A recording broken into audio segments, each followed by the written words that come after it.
우리나라의 가계빚이 사상 처음으로 1,800조 원을 돌파했습니다. 금융당국이 대출 규제 정책을 지속하고 있지만 증가한 수치인데요.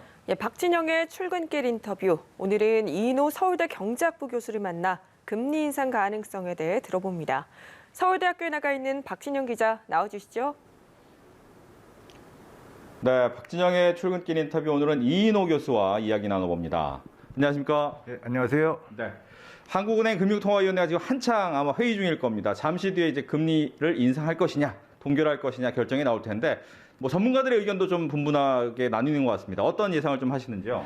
예, 지금 말씀하신 대로 그 결정이 쉽지가 않은 상황인 것 같습니다.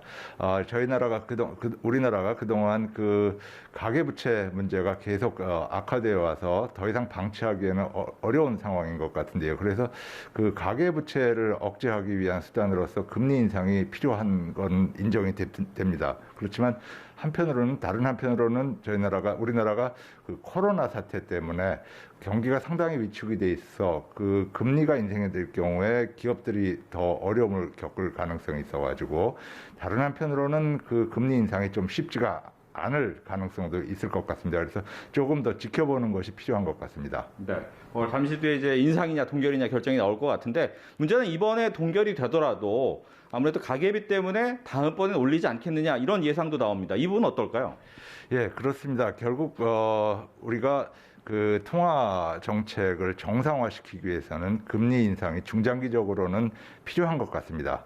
그런데 단지 지금 우리 경제 상황이 상당히 안 좋기 때문에 좀 유예가 되는 건데 만일 한 9월 말쯤에 그 위드 코로나라는 어떤 방역 정책의 전환이 이루어지고 나면은 거리 경제가 살아나고 그 경우에는 가계부채를 좀 처리하기 위한 금리 인상이 그렇게 큰 무리가 없이 이루어지지 않을까. 그래서 10월 정도가 된다면 조금 더 금리 인상하기가 쉬울 것 같다는 생각이 듭니다. 네. 네. 가계빚이 계속 올라가다 보니까 금융당국에서는 가계대출을 좀 줄이겠다 이런 얘기를 하는데 이 가계대출 억제 방법은 금리 인상밖에 없는 것인지 궁금합니다.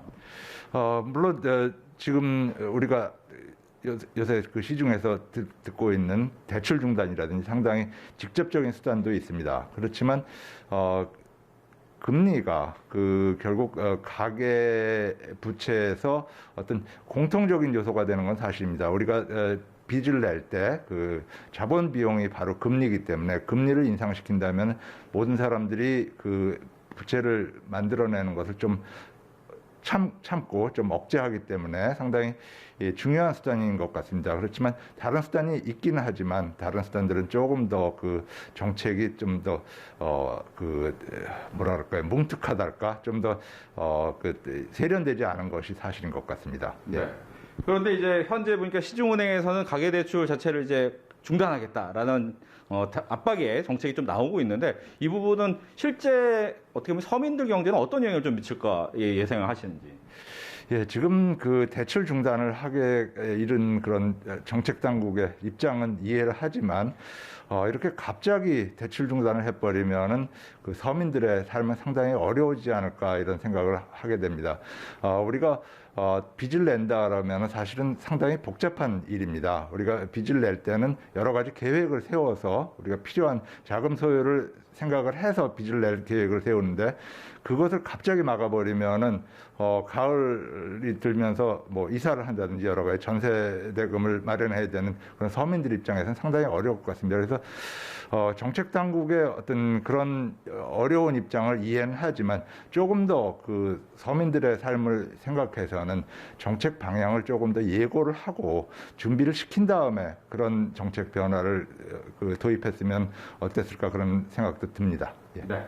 오늘 말씀 잘 들었습니다. 예, 감사합니다. 지금까지 박진영의 출근길 인터뷰였습니다.